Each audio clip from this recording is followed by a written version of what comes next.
are you going to be? And if you'll notice, I'm not asking what are you going to do, but who are you going to be? I'm asking you about how you plan to live your life every day.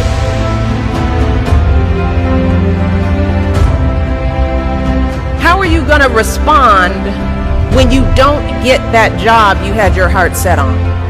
For all of you who are going to be teachers, what are you going to do if the students in your class next year just don't respond to your lessons?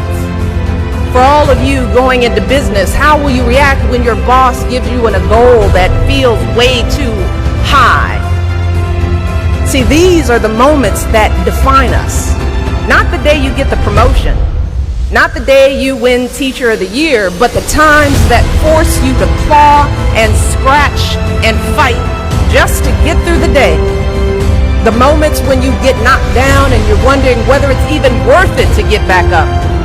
See, those are the times when you've got to ask yourself, who am I going to be? And I want to be clear, this isn't just some vague platitude about building character. In recent years, we've actually been seeing a growing body of research that shows that skills like resilience and conscientiousness can be just as important to your success as your test scores or even your IQ.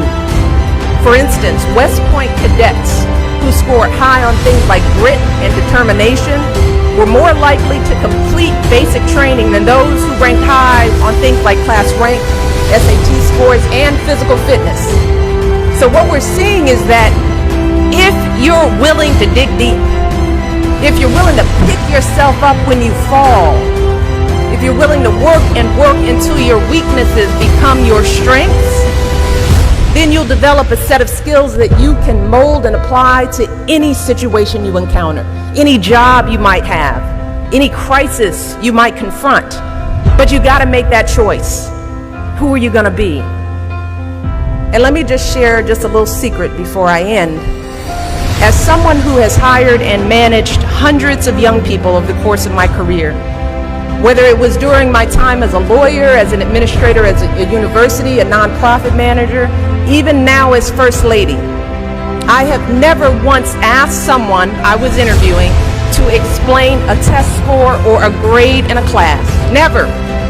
I have never once made a hire just because someone went to an Ivy League school instead of a state school. Never. What I have looked for is what kind of person you are. Are you a hard worker? Are you reliable? Are you open to other viewpoints? Have you stepped outside of your own self-interest to serve others? Have you found a way to serve our country, whether in uniform or in your community?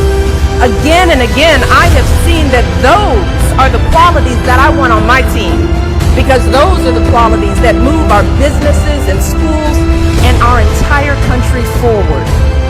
And just understand this. Those are the qualities that you all already embody. They're the values you learned from your parents, from the communities you grew up in. And today, more than ever before, that's what the world needs.